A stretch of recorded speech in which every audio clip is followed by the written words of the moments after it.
이야기를 사랑하는 여러분, 안녕하세요.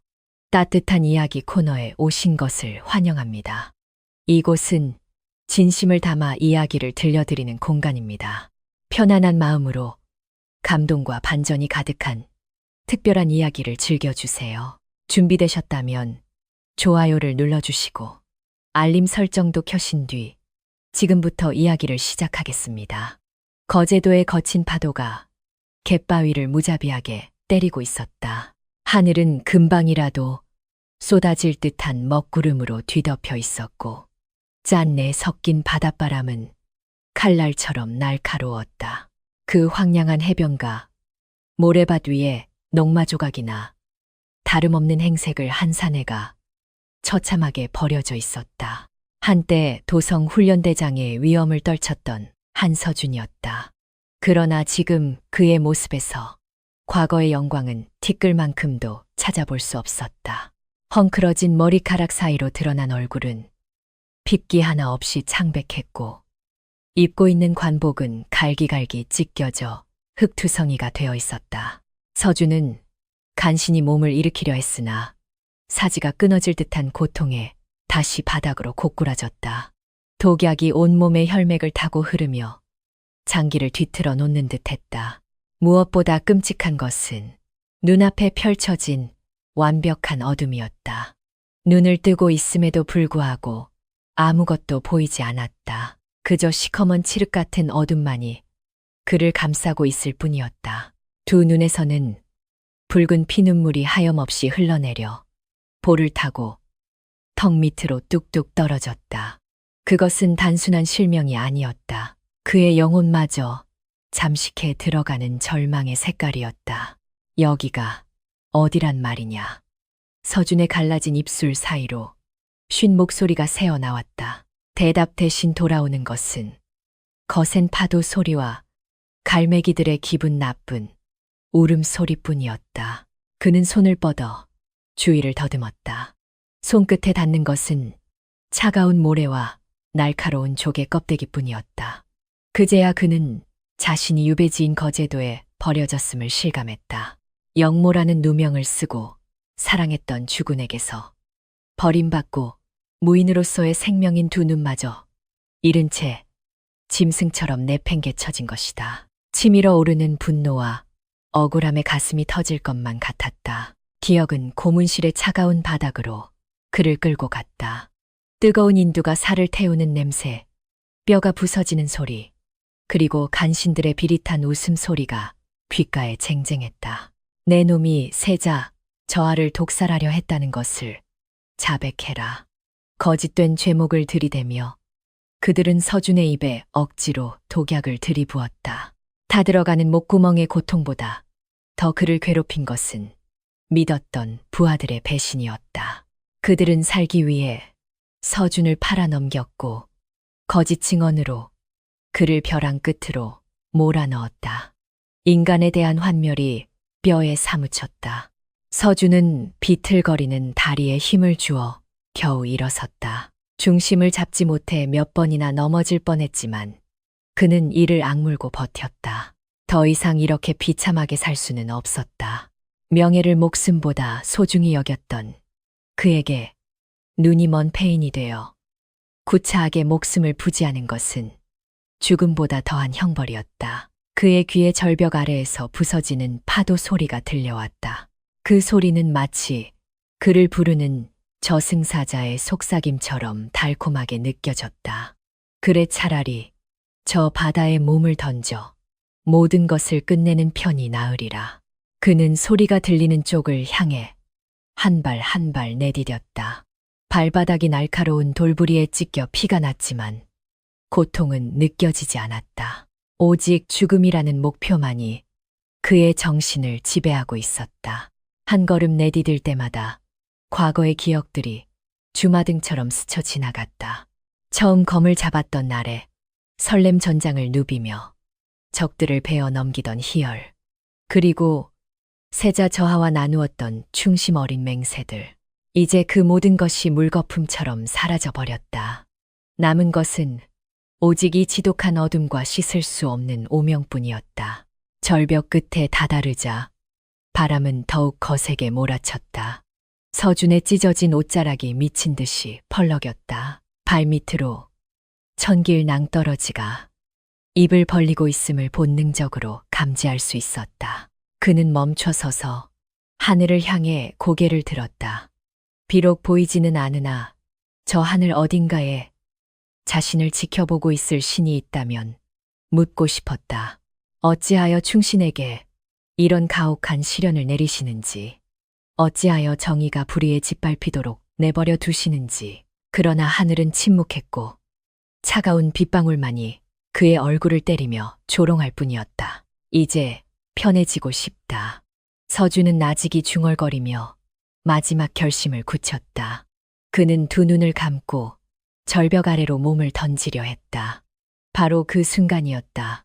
거친 파도 소리와 바람 소리를 뚫고 가늘고 기이한 소리가 그의 귓가를 파고들었다.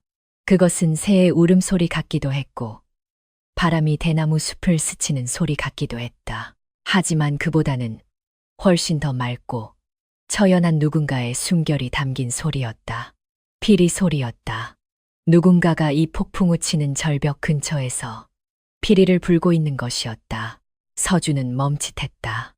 이 험한 날씨에 인적 드문 절벽 끝에서 피리를 부는 이가 있다니 믿을 수 없었다. 환청인가 싶어 고개를 저었지만 소리는 끊어질 듯 이어지며 더욱 선명하게 들려왔다. 그 선율에는 말로 표현할 수 없는 깊은 슬픔이 배어 있었다. 마치 서준 자신의 찢겨진 마음을 어루만지는 듯한 애절하면서도 호소력 짙은 음색이었다. 죽음의 문턱에서 들려온 그 소리는 기이하게도 서준의 발길을 붙잡았다. 그는 홀린 듯이 소리가 나는 쪽으로 고개를 돌렸다. 누구냐 서준이 외쳤다. 그러나 그의 목소리는 바람 소리에 묻혀 흩어졌다. 피리 소리는 대답 대신 곡조를 바꾸었다. 이번에는 좀 더 격렬하고 빠른 템포였다. 마치 그에게 죽지 마라. 아직은 때가 아니다라고 외치는 듯 했다. 서준은 미간을 찌푸리며 귀를 기울였다. 앞이 보이지 않으니 청각에 온 신경을 집중할 수밖에 없었다. 소리는 절벽 오른쪽 바위 틈 어딘가에서 들려오고 있었다. 그는 조심스럽게 방향을 틀어 소리의 근원을 향해 발을 옮겼다. 몇 걸음 옮기지 않아 그는 무언가에 걸려 넘어졌다. 바닥을 더듬어 보니 작고 따뜻한 것이 손에 닿았다. 사람의 발목이었다. 소스라치게 놀라 손을 떼려는 순간 상대방도 놀란 듯 뒤로 물러나는 기척이 느껴졌다. 피리 소리가 뚝 그쳤다. 누구냐고 물었다. 썩 대답하지 못할까 서준은 위협적으로 소리쳤지만 돌아오는 것은 침묵뿐이었다. 하지만 그는 알 수 있었다. 자신의 바로 앞에 누군가가 숨을 죽이고 앉아 그를 빤히 쳐다보고 있다는 것을. 상대는 아무런 말도 하지 않았다. 대신 옷깃이 스치는 소리와 함께 다시 피리 소리가 들려왔다. 이번에는 아주 작고 부드러운 소리였다. 마치 겁에 질린 짐승을 달래는 듯한 선율이었다. 서준은 그 소리에 담긴 묘한 기운에 압도되어 잠시 멍하니 있었다. 적이나 살기는 전혀 느껴지지 않았다. 오히려 호기심과 연민이 섞인 듯한 기척이었다. 맹인이 된 후 처음으로 타인의 기척을 이토록 예민하게 느낄 수 있다는 사실에 서준 자신도 놀라움을 금치 못했다. 말을 못하는 것이냐? 서준이 조심스럽게 물었다. 피리 소리가 짧게 2번 울렸다. 마치 고개를 끄덕이는 듯한 긍정의 신호였다. 서준은 허탈한 웃음을 흘렸다. 죽으러 온 곳에서 만난 것이 벙어리라니. 참으로 기가 막힌 우연이었다. 그는 바닥에 주저앉은 채 한숨을 내쉬었다. 긴장이 풀리자 억눌러왔던 고통이 다시금 밀려왔다. 도끼운이 퍼진 탓인지 전신이 불덩이처럼 뜨거웠고 눈앞의 어둠은 더욱 짙어지는 것만 같았다. 그때였다. 차가운 빗방울 사이로 따뜻한 기운이 다가왔다. 아이의 작은 손이 서준의 떨리는 손등 위에 얹어졌다. 거칠고 투박했지만 온기가 느껴지는 손이었다. 아이는 서준의 손을 끌어당겨 무언가를 쥐어주었다. 딱딱하고 거친 감촉. 그것은 말린 고구마 조각이었다. 며칠을 굶주린 서준의 배에서 꼬르륵 소리가 요란하게 울렸다. 아이는 다시 피리를 불었다. 이번에는 밥을 먹으라는 듯 경쾌하고 재촉하는 리듬이었다. 서준은 손에 쥔 고구마를 만지작거렸다. 독이 든 약사발을 받던 순간이 떠올라. 구역질이 치밀었지만 아이의 순수한 호의를 무시할 수는 없었다. 그는 떨리는 손으로 고구마를 입에 가져가 한 입 베어 물었다. 딱딱해서 씹기 힘들었지만 입안 가득 퍼지는 단맛이 혀끝을 자극했다. 목구멍으로 음식이 넘어가자 죽어가던 생명의 불씨가 아주 미약하게 남아 되살아나는 느낌이었다. 그는 허겁지겁 고구마를 씹어 삼켰다. 내 이름이 무엇이냐? 서준이 입가에 묻은 부스러기를 닦으며 물었다. 물론 대답은 돌아오지 않았다. 대신 아이는 서준의 옷자락을 잡아당기며 일으켜 세우려 했다. 이곳은 위험하니 안전한 곳으로 가자는 신호였다. 서준은 잠시 망설였다. 죽음을 결심했던 그가 낯선 아이의 손에 이끌려 삶을 연장한다는 것이 우스꽝스럽게 느껴졌다. 하지만 그 피리 소리에는 거부할 수 없는 힘이 있었다. 마치 그 소리가 그의 잃어버린 눈을 대신해 길을 안내해 줄 것만 같았다. 서준은 아이의 작은 어깨에 손을 얹고 몸을 일으켰다. 아이는 비틀거리는 서준을 부축하며 조심스럽게 걸음을 옮겼다. 아이의 보폭은 작았지만 단단했고 거친 바위길을 능숙하게 피해서 인도했다. 서준은 아이에게 의지한 채 어둠 속을 걸으며 생각했다. 이 아이는 도대체 누구이며 왜 이 폭풍 우치는 절벽에 있었던 것일까? 그리고 어찌하여 말을 하지 못하고 피리로만 소통하는 것일까? 수많은 의문이 머릿속을 맴돌았다. 그들이 절벽을 내려와 숲으로 들어서자 바람은 한결 잦아들었다. 아이는 덤불을 헤치고 작은 동굴 안으로 서준을 이끌었다. 동굴 안은 눅눅했지만 비바람을 피하기에는 충분했다. 아이는 서준을 바위 위에 앉히고는 어디론가 사라졌다. 잠시 후 마른 나뭇가지 타는 냄새와 함께 따뜻한 온기가 퍼져나갔다. 아이가 불을 피운 모양이었다. 타닥타닥 타오르는 불꽃 소리가 피리 소리처럼 리드미컬하게 들려왔다. 서준은 불길이 있는 쪽을 향해 멍하니 고개를 돌렸다. 비록 불빛은 보이지 않았지만 그 온기만으로도 얼어붙었던 몸과 마음이 조금씩 녹아내리는 듯했다. 그는 무릎을 끌어안고 생각에 잠겼다. 오늘 밤 그는 죽지 않았다. 이름 모를 벙어리 아이 덕분에 덤으로 얻은 목숨이었다. 이것이 신의 뜻인지 아니면 더 큰 고통을 주기 위한 악마의 장난인지는 알 수 없었다. 하지만 한 가지 분명한 것은 그의 귓가에 맴도는 저 피리 소리가 당분간은 그의 유일한 등불이 되어줄 것이라는 사실이었다. 어둠 속에서 다시 피리 소리가 흘러나왔다. 이번에는 자장가처럼 평온하고 나른한 선율이었다. 지칠 대로 지친 서준의 눈꺼풀이 천근만근 무거워졌다. 그는 벽에 기대어 스르르 잠이 들었다. 꿈속에서 그는 다시 눈을 뜨고 말을 달리고 있었다. 그러나 그가 달리는 곳은 전장이 아니라 붉은 안개가 자욱한 미지의 숲이었다. 그리고 그 숲의 끝에서 누군가가 피리를 불며 그를 기다리고 있었다. 이것은 긴 여정의 시작일 뿐이었다. 다음 날 아침 서준이 눈을 떴을 때 느껴지는 것은 여전한 어둠과 욱신거리는 전신의 통증뿐이었다. 동굴 밖에서는 새들이 지저귀고 있었지만 그 평화로운 소리는 서준의 처참한 현실과 대비되어 더욱 비참하게 들려왔다. 그는 마른 입술을 혀로 축이며 몸을 일으켰다. 옆에 있던 온기는 사라지고 없었다. 아이가 어디론가 가버린 것 같았다. 서준은 씁쓸한 미소를 지었다. 이름도 모르는 맹인거지를 누가 계속 돌보겠는가. 어젯밤의 호의만으로도 충분히 감사할 일이었다. 그때였다. 동굴 입구에서 바스락거리는 소리가 들려왔다. 가벼운 발걸음 소리, 그리고 익숙한 피리 소리가 낮게 울렸다. 아이였다. 아이는 서준의 앞으로 다가와 무언가를 내밀었다. 짭조름한 바다 냄새가 나는 해조류와 조개였다. 서준은 허기진 배를 채우기 위해 그것들을 허겁지겁 받아 먹었다. 비록 날 것이었지만 굶주림에 지친 그에게는 진수성찬이나 다름없었다. 아이는 묵묵히 옆에 앉아 서준이 식사를 마칠 때까지 기다려 주었다. 식사를 마친 서준은 아이의 옷자락을 잡고 동굴 밖으로 나섰다. 아이는 서준을 이끌고 해변가를 지나 마을 쪽으로 향했다. 발바닥에 닿는 모래의 감촉이 부드러웠다. 그러나 마을 입구에 들어서자 분위기가 달라졌다. 시끌벅적한 장터 소음 속에 섞여 들려오는 욕설과 비명소리가 서준의 신경을 곤두세우게 했다.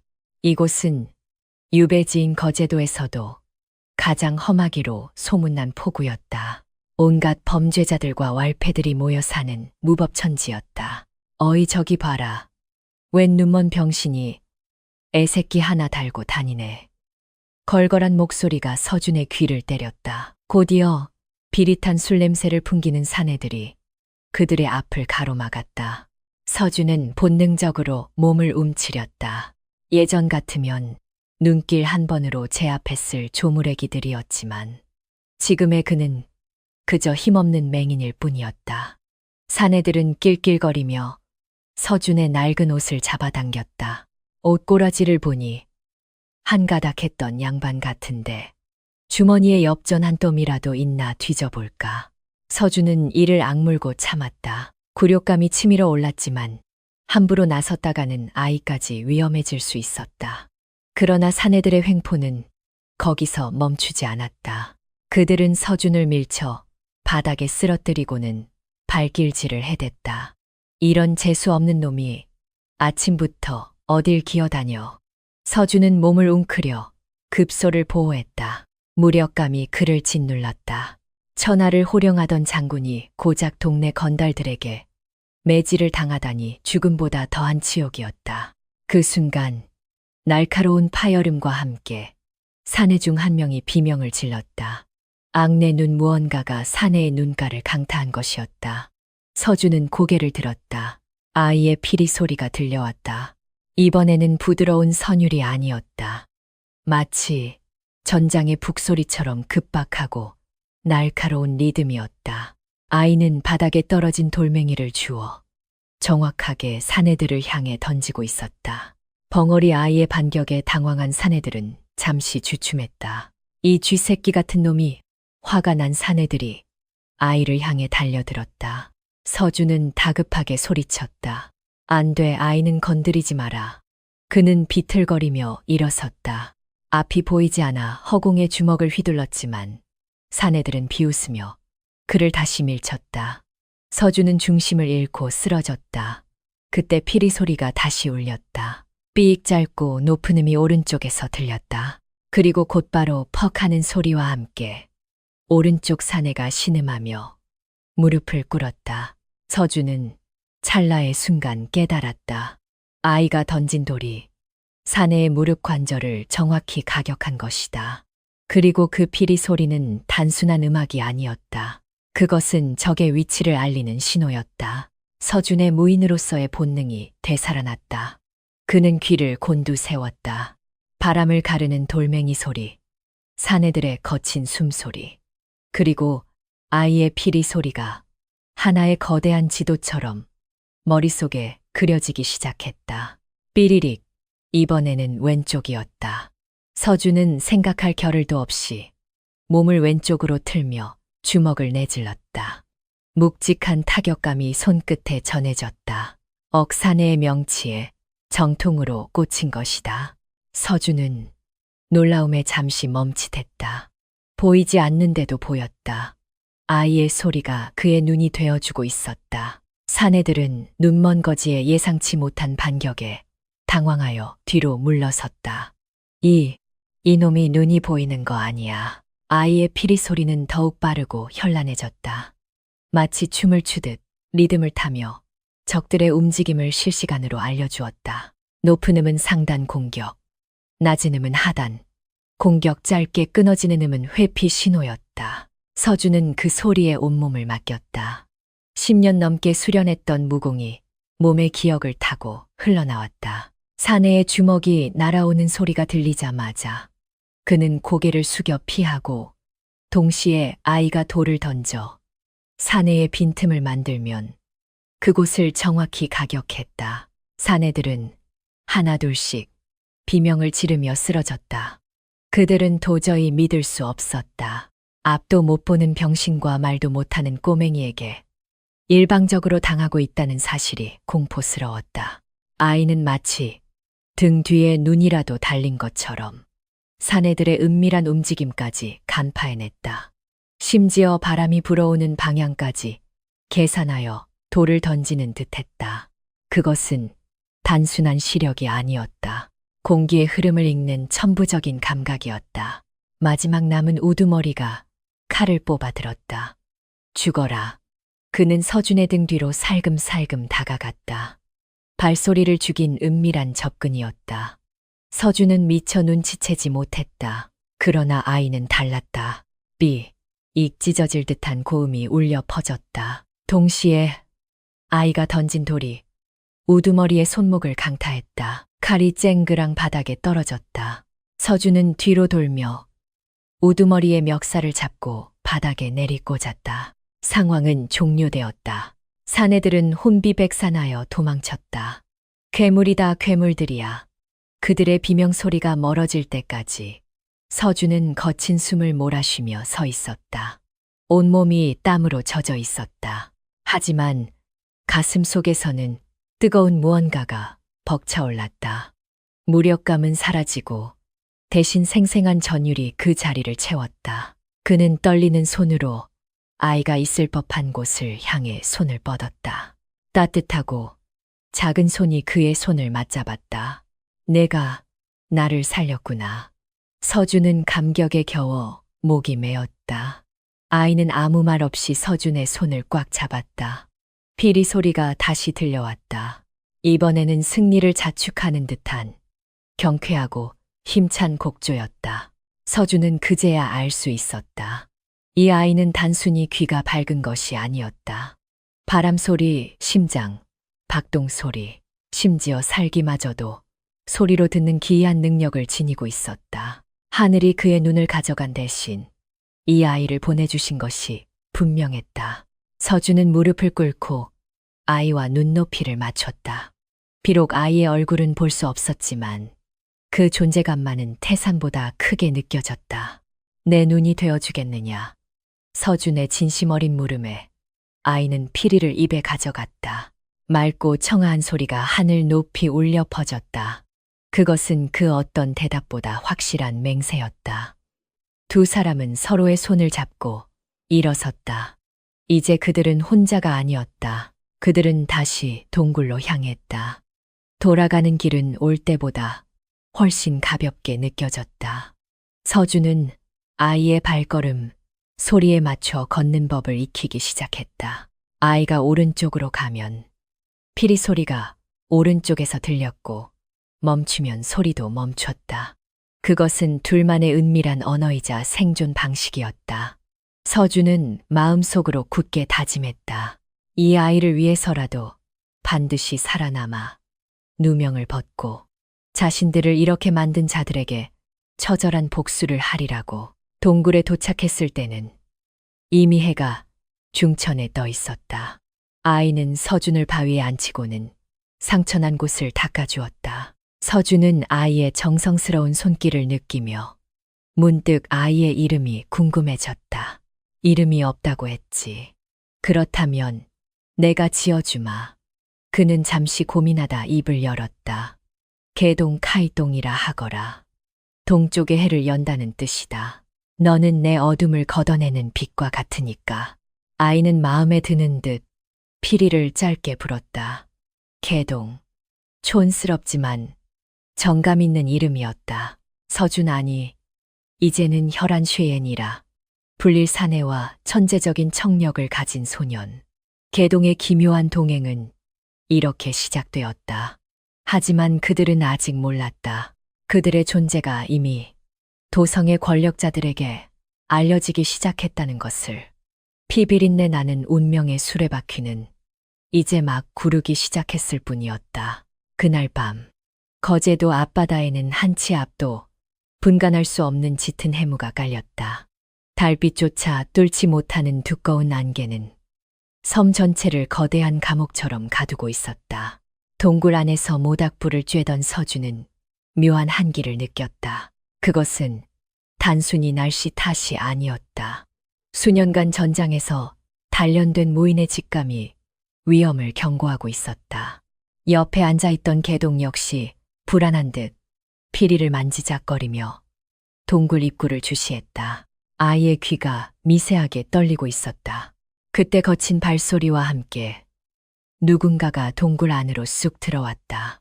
어이 귀양다리 양반. 살아는 있나 유배지 담당 옥사장이었던 강도수였다. 그는 험상님은 인상과 달리 손에는 주먹밥 몇 덩이와 탁주 한 병이 들려 있었다. 강도수는 털썩 주저앉으며 투덜거렸다. 빌어먹을 날씨하고는 이런 날엔 귀신 나오기 딱 좋다니까. 그는 서준에게 술잔을 건네며 힐끗 개동을 쳐다보았다. 저 벙어리 녀석은 여전하구만. 서준은 말없이 술을 받았다. 강도수는 비록 거친 사내였지만 유배 온 죄인들을 인간적으로 대하는 유일한 사람이었다. 고맙소. 서준의 짧은 인사에 강도수는 코웃음을 쳤다. 고맙긴. 나중에 복권되면 잊지나 마시오. 그들이 잠시 이야기를 나누는 사이 개동이 갑자기 벌떡 일어섰다. 아이의 눈동자가 공포로 크게 확장되었다. 개동은 서준의 옷자락을 강하게 잡아당기며 피리를 입에 물었다. 익 찢어질 듯 날카로운 피리 소리가 동굴을 울렸다. 평소와 다른 위급한 신호였다. 강도수가 인상을 찌푸리며 소리쳤다. 이 녀석이 미쳤나.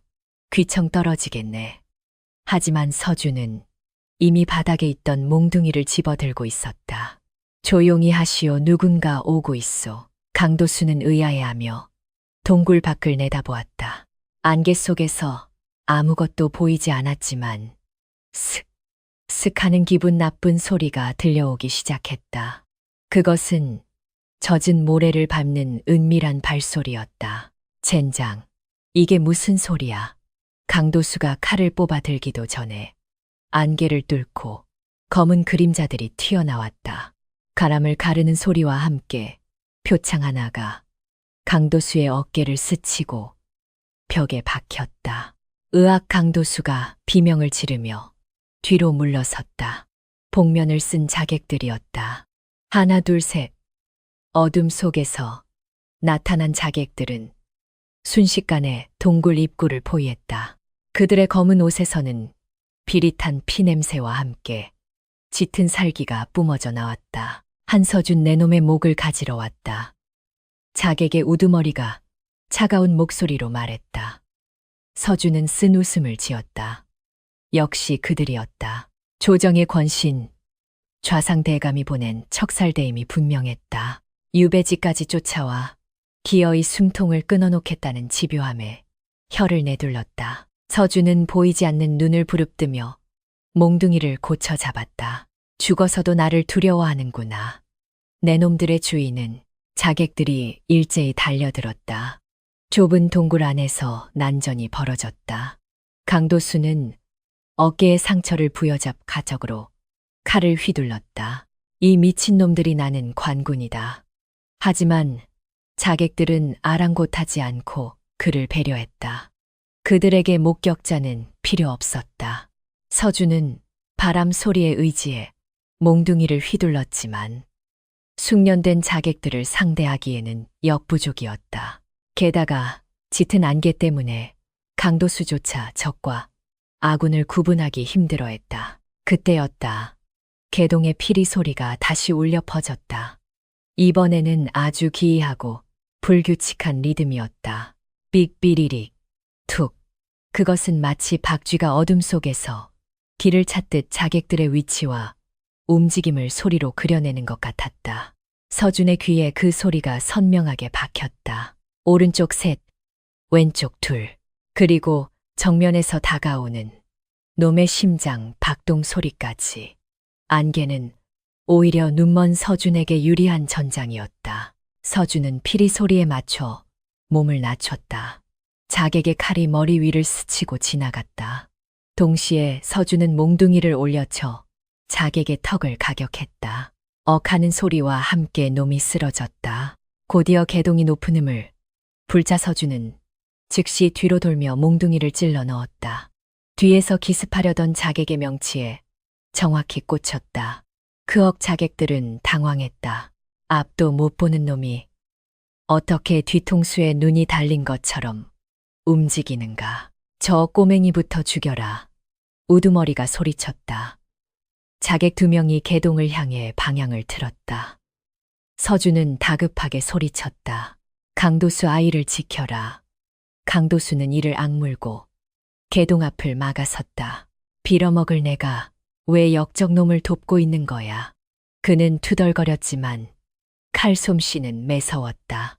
관군 옥사장이라는 직책은 고스톱 쳐서 딴 것이 아니었다. 그가 거칠게 칼을 휘두르자 자객들이 주춤했다. 개동은 강도수의 등 뒤에 숨어 계속해서 피리를 불었다. 아이는 단순히 위치만 알리는 것이 아니었다. 자객들이 숨을 들이마시는 타이밍 발을 내딛는 순간까지 읽어내어 서준에게 신호를 보냈다. 서준은 그 신호를 완벽하게 이해했다. 그는 마치 춤을 추듯 자객들의 칼날 사이를 피해 다니며 급소를 가격했다. 안개 속에서 벌어지는 기묘한 사륙극이었다. 결국 자객들은 하나둘씩 바닥에 나뒹굴었다. 우두머리는 상황이 불리해지자 당황한 기색이 역력했다. 이 괴물 같은 놈들. 그는 이를 갈며 후퇴 신호를 보냈다. 남은 자객들이 연막탄을 터뜨리고 안개 속으로 사라졌다. 동굴 안은 다시 정적에 휩싸였다. 거친 숨소리와 피 비린내만이 진동했다. 강도수는 바닥에 주저앉아 헐떡였다. 이제 우린 다 죽었어. 서준은 몽둥이를 내려놓으며 강도수에게 다가갔다. 미안하오. 나 때문에 휘말렸구려. 강도수는 고개를 저으며 헛웃음을 지었다. 좌상 대감이 보낸 놈들이라니. 이제 나는 관군은커녕 도망자 신세가 됐수다. 그는 잠시 고민하는 듯 하더니 결심한 듯 자리에서 일어났다. 이보슈 한 대장. 여기서 죽치고 있다가는 놈들이 지원군을 데리고 올 거요. 당장 떠나야 해. 떠나다니. 어디로 간단 말이오. 배도 없는데. 서준이 물었다. 강도수는 씩 웃으며 엄지손가락으로 포구를 가리켰다. 내가 관리하는 관선이 하나 있지. 낡아 빠지긴 했지만 이 섬을 뜨기에는 충분할 거요.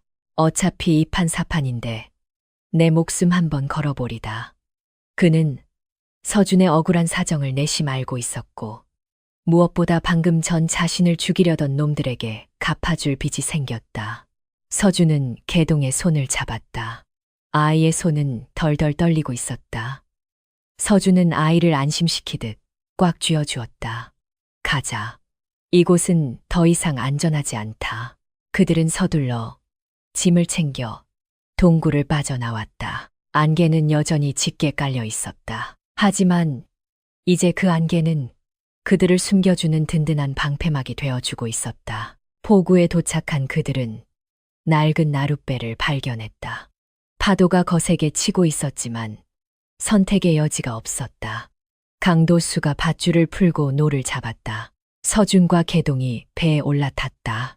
배는 기우뚱거리며 검은 바다 위로 미끄러져 나갔다. 뒤에서 자객들의 고함 소리가 들려왔지만 이미 그들은 안개 속으로 사라진 뒤였다. 이제 어디로 가오? 강도수가 노를 저으며 물었다. 서준은 보이지 않는 눈으로 북쪽을 향했다. 육지로 가야 하오. 내 눈을 멀게 하고 세자 저하를 독살한 그놈들을 찾아야겠소. 그의 목소리에는 서리빨 같은 결의가 서려 있었다. 강도수는 혀를 백삼차면서도 힘차게 노를 저었다. 개동은 뱃머리에 앉아 피리를 불었다. 구슬픈 곡조가 안개 낀 바다 위로 멀리 퍼져나갔다. 그것은 복수의 서막을 알리는 진홍곡이었다. 하지만 바다는 호락호락하지 않았다. 멀리서 천둥 소리가 들려오고 있었다. 폭풍우가 몰려오고 있었다.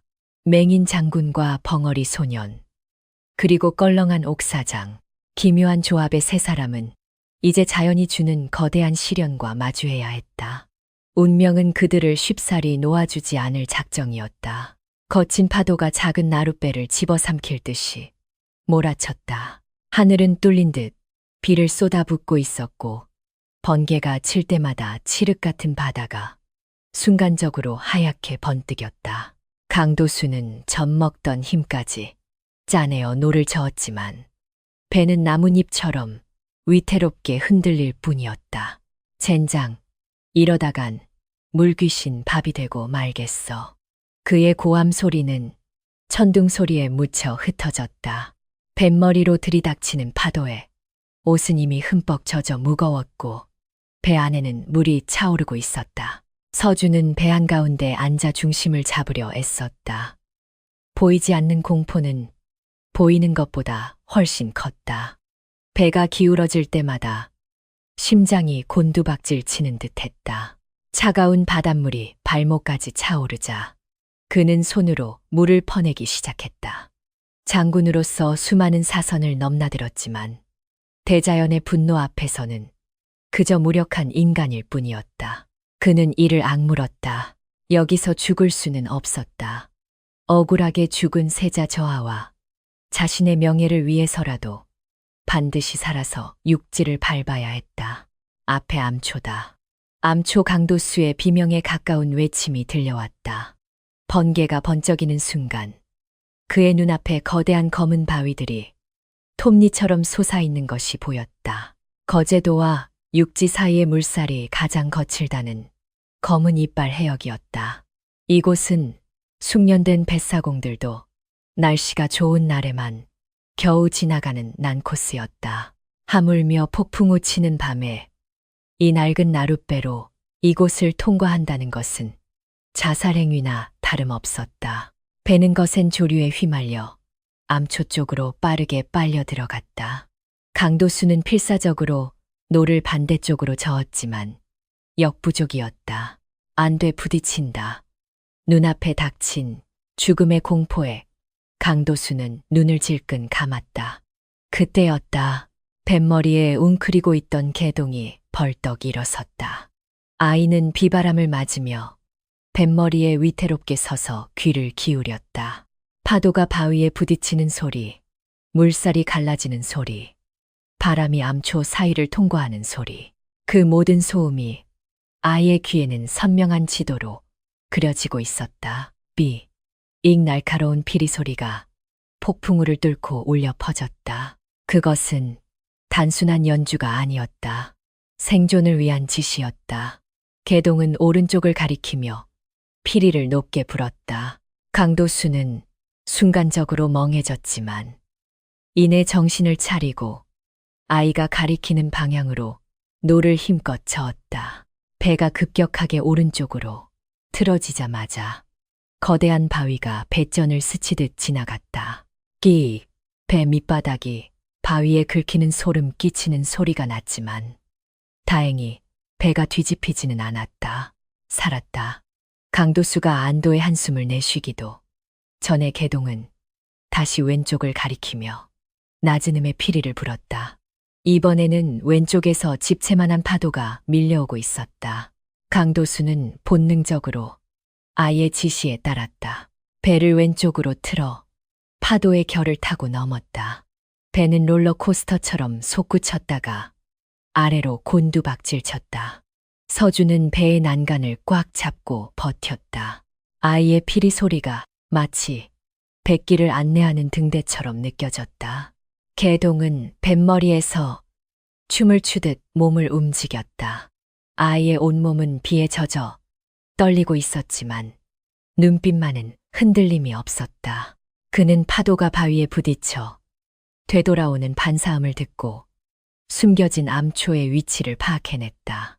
눈으로 보는 것보다 훨씬 빠르고 정확했다. 피리 소리가 짧게 끊어지면 멈추라는 신호였고, 길게 이어지면 속도를 내라는 신호였다. 강도수는 이제 자신의 눈보다 아이의 피리 소리를 더 믿게 되었다.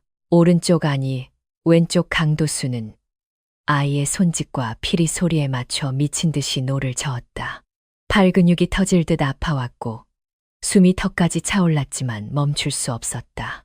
배는 아슬아슬하게 죽음의 미로를 빠져나가고 있었다. 서준은 비록 보이지 않았지만 배의 움직임과 파도 소리의 변화로 상황을 짐작할 수 있었다.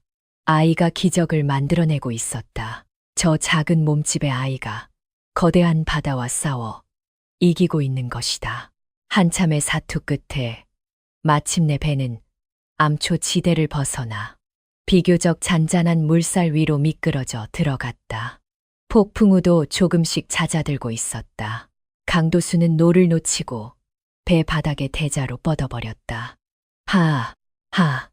내 평생 이런 뱃길은 처음이요. 그는 거친 숨을 몰아쉬며 개동을 올려다 보았다. 아이는 여전히 뱃머리에 앉아 먼 곳을 응시하고 있었다. 강도수의 눈에 아이는 더 이상 말 못하는 벙어리가 아니라 용왕이 보낸 사자처럼 보였다. 서준은 비틀거리며 개동에게 다가갔다. 괜찮으냐?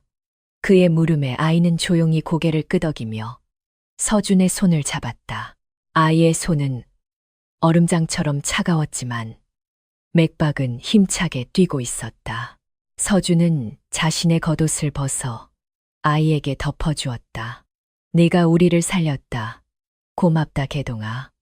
그의 목소리는 진심으로 떨리고 있었다. 아이는 피리를 입에 물고 짧게 한 곡조를 뽑았다. 이제 다 끝났다는 안도의 노래였다. 동이 터오기 시작했다. 먹구름 사이로 희미한 햇살이 비치며 바다를 금빛으로 물들였다. 멀리 육지의 능선이 희미하게 보이기 시작했다. 통영의 작은 포구였다. 서준은 바다 내음 섞인 육지의 흙냄새를 맡았다. 살아 돌아왔다는 실감이 그제야 밀려왔다. 그는 보이지 않는 눈으로 육지 쪽을 향해 섰다. 이제부터가 진짜 시작이었다. 바다를 건넌 그들 앞에는 더 험난한 육지의 가시밭길이 기다리고 있을 터였다. 배가 모래사장 위로 부드럽게 얹혔다. 세 사람은 탈진한 상태로 배에서 기어 나왔다. 땅을 밟는 순간 다리가 풀려 주저앉고 말았지만 그 누구도 불평하지 않았다. 살아있다는 것만으로도 충분했다. 강도수는 모래밭에 누워 하늘을 보며 껄껄 웃었다. 크하하 대장, 우리 진짜 살아남았수다. 저 꼬맹이 덕분에 말이오. 서준은 젖은 모래를 손으로 움켜쥐었다. 차갑고 거친 감촉이 손바닥을 찔렀다. 그는 맹세했다. 반드시 도성으로 돌아가 억울함을 풀고 자신을 믿고 따라준 이 두 사람을 지키겠노라고. 개동은 서준의 옆에 앉아 조용히 피리를 닦았다. 아이의 시선은 멀리 북쪽 한양을 향해 있었다. 아이 역시 알고 있었다. 자신들의 여정이 결코 순탄치 않을 것임을. 그들은 인적 드문 폐가에 몸을 숨기고 젖은 옷을 말렸다. 강도수는 마을로 내려가 먹을 것을 구해오겠다며 나섰다. 서준과 개동만이 남은 폐가에는 적막이 감돌았다. 서준은 품속에서 깨진 옥패 하나를 꺼냈다. 세자 저하가 하사했던 이제는 반쪽만 남은 징표였다. 그는 보이지 않는 눈으로 옥패를 어루만지며 다짐했다. 기다리십시오. 반드시 진실을 밝히겠습니다. 그날 밤 개동은 잠들지 못하고 뒤척였다. 아이의 귀에는 여전히 파도 소리가 맴돌고 있었다. 하지만 그 소리 너머로 또 다른 소리가 들려왔다. 말발굽 소리, 창검이 부딪히는 소리, 그리고 누군가의 비명 소리. 그것은 다가올 미래의 불길한 예고였다. 아이는 불안한 마음에 피리를 꼭 쥐었다. 자신의 소리가 이 눈먼 장군을 끝까지 지켜줄 수 있을지.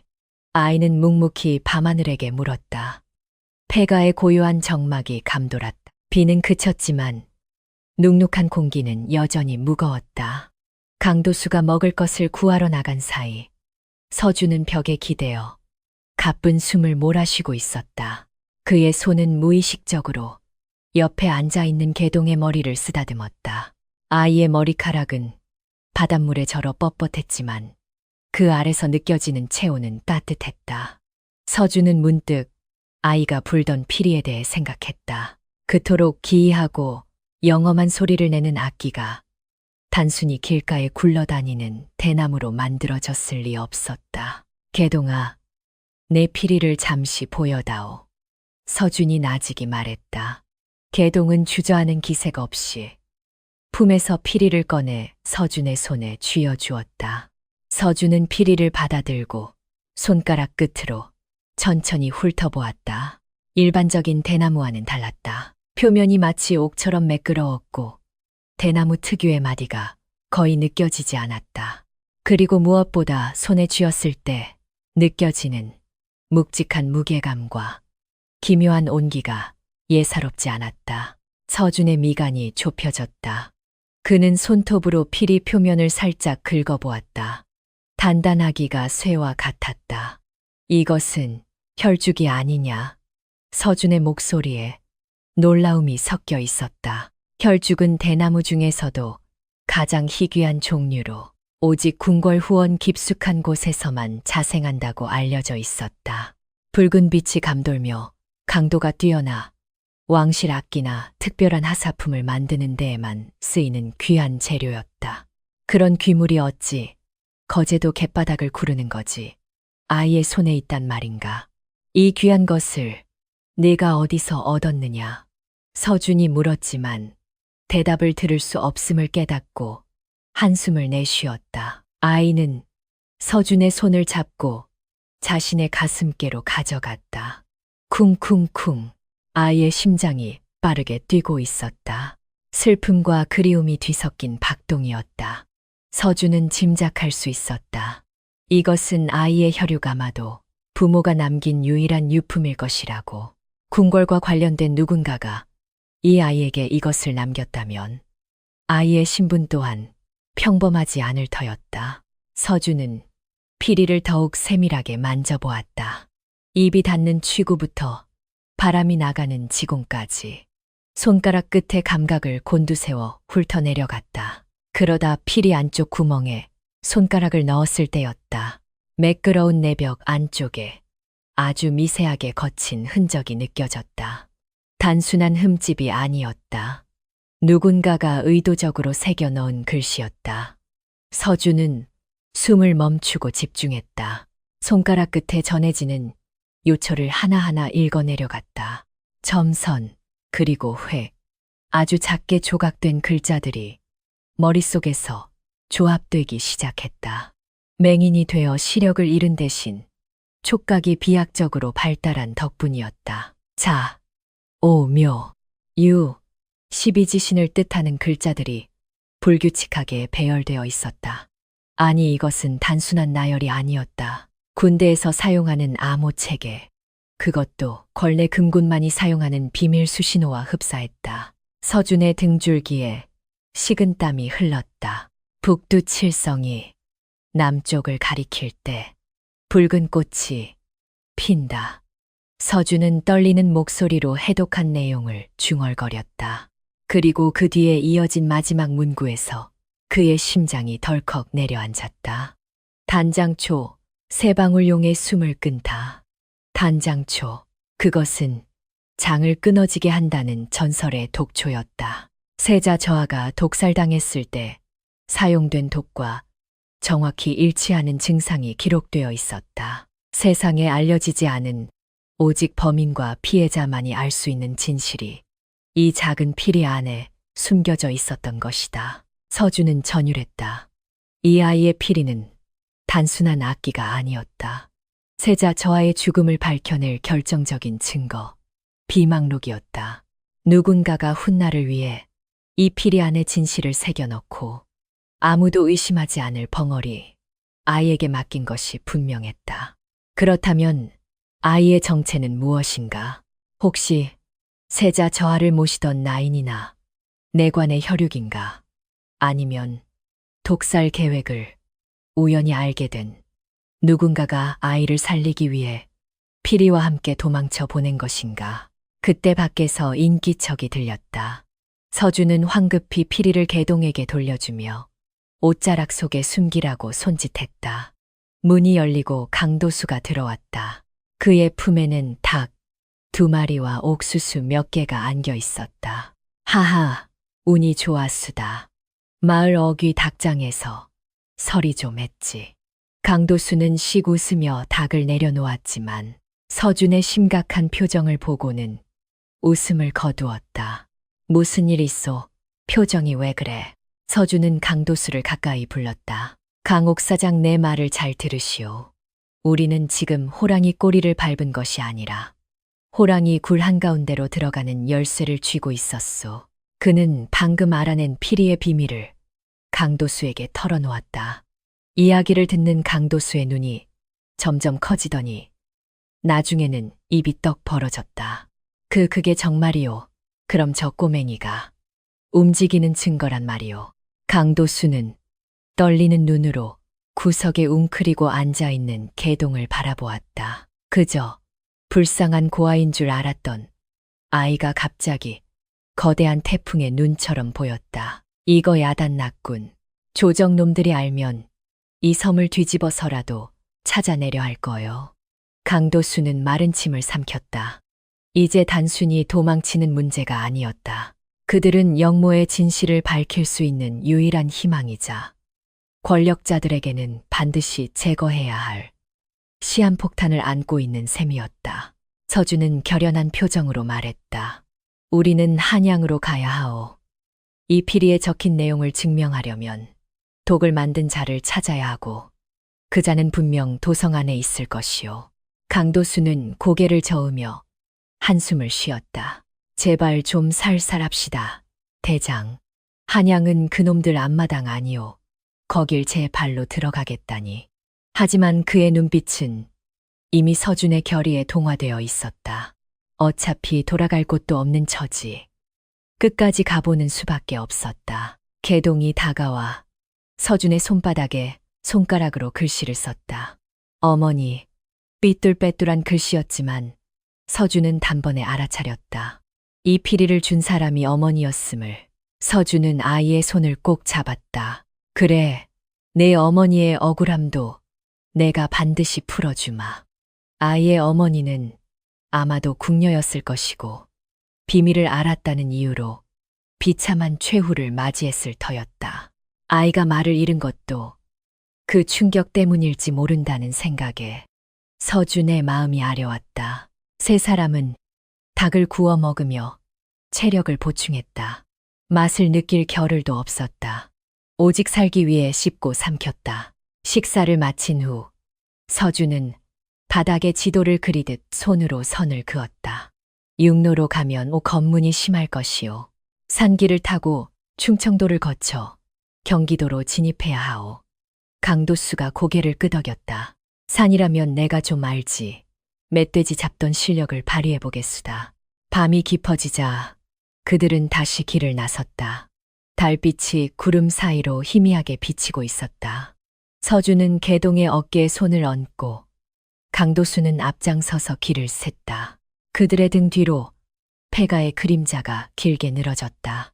바람이 불 때마다 개동의 품속에 있는 피리가 공명하며 낮은 울음소리를 냈다. 그것은 마치 억울하게 죽은 영혼들의 속삭임처럼 들렸다. 이제 그들의 목표는 명확해졌다. 생존이 아니라 진실이었다. 세자 저하를 죽이고 자신을 파멸시킨 자, 그리고 개동의 어머니를 죽인 자, 그 모든 악의 근원을 찾아내어 심판하는 것. 그것이 혈주피리가 그들에게 부여한 사명이었다. 한양까지는 천리길. 곳곳에 놈들의 눈과 귀가 깔려 있겠지만 그들은 멈추지 않을 것이었다. 산길을 오르며 서준은 문득 생각했다. 눈이 보이지 않는 자신이 진실을 보게 되고 말 못하는 아이가 진실을 말하게 될 날이 올 것이라고. 그리고 그날이 오면 세상은 피눈물을 흘리게 될 것이라고. 바람이 거세게 불어와 그의 옷자락을 휘감았다. 저 눈이 감도는 밤이었다. 닷새를 꼬박 걸어 그들이 도착한 곳은 전라도와 충청도의 경계에 위치한 은밀한 노비시장이었다. 이곳은 관군의 감시가 소홀한 틈을 타 불법적인 인신매매가 성행하는 무법지대였다. 강도수의 제안으로 그들은 이곳을 은신처로 삼기로 했다. 쫓기는 자에게 가장 안전한 곳은 역설적이게도 인간의 존엄성이 가장 무시되는 밑바닥 세계였기 때문이었다.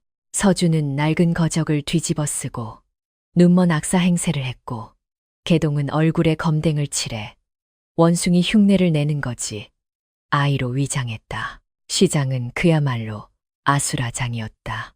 여기저기서 울부짖는 소리, 흥정하는 소리, 채찍질 소리가 뒤섞여 귀가 멀 지경이었다. 썩은 음식 냄새와 씻지 않은 사람들의 악취가 코를 찔렀다.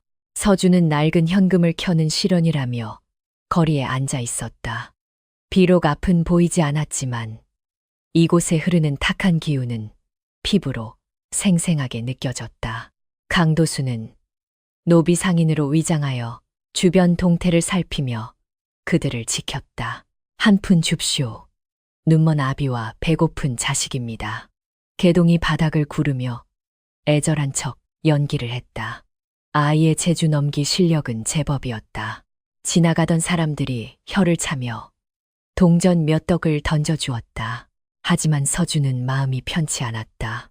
한때 나라를 지키던 장군이 이토록 비굴하게 목숨을 구걸해야 한다는 사실에 자괴감이 밀려왔다. 그러나 지금은 자존심보다 생존이 우선이었다. 그때 시장 입구 쪽에서 심상치 않은 기운이 감지되었다. 말발굽 소리와 함께 날카로운 쇠붙이 소리가 들려왔다. 서준의 귀가 본능적으로 반응했다. 일반적인 상인이나 왈패들의 발걸음이 아니었다. 절도 있고 묵직한 훈련받은 무인들의 발소리였다. 놈들이다. 서준이 나직이 중얼거렸다. 강도수 역시 낌새를 채고 긴장하며 품속의 단검을 움켜쥐었다. 저작거리로 들어선 무리들은 검은 삿갓을 눌러쓴 5명의 사내였다. 그들은 날카로운 눈빛으로 시장통을 샅샅이 훑고 있었다. 그중 우두머리로 보이는 자가 서준 쪽을 유심히 바라보았다. 저기 저 눈먼 놈 어딘가 수상하군. 사내가 부하들에게 눈짓했다. 서준은 태연한 척 현금을 켰지만 등줄기로 식은땀이 흘러내렸다. 놈들의 살기가 점점 가까워지고 있었다. 사내 하나가 서준의 앞에 멈춰섰다. 이복의 늙은이 고개를 좀 들어보시지.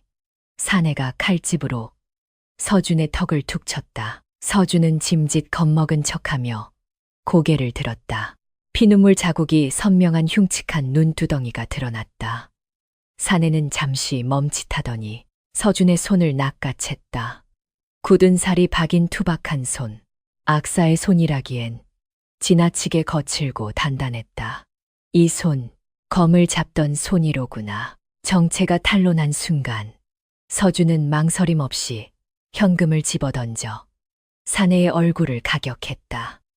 사내가 비명을 지르며 뒤로 나자빠졌다. 동시에 개동이 품에 있던 모래를 놈들의 눈에 뿌렸다. 뛰어 강도수가 소리치며 달려들어 사내들을 밀쳐냈다. 시장통은 순식간에 아수라장이 되었다. 사람들은 비명을 지르며 흩어졌고 가판대가 넘어지며 물건들이 쏟아졌다. 서준은 개동의 손을 잡고 무작정 달렸다. 앞이 보이지 않아 몇 번이나 사람들과 부딪히고 넘어질 뻔했다. 하지만 개동이 끈질기게 그의 손을 잡아 끌었다. 뒤에서 사내들의 고함 소리가 맹렬하게 쫓아오고 있었다. 저놈들을 잡아라. 놓치면 다 죽는다. 추격자들은 관군의 정예 추노꾼들이었다. 그들은 군중을 해치며 무서운 속도로 거리를 좁혀왔다. 이쪽입니다.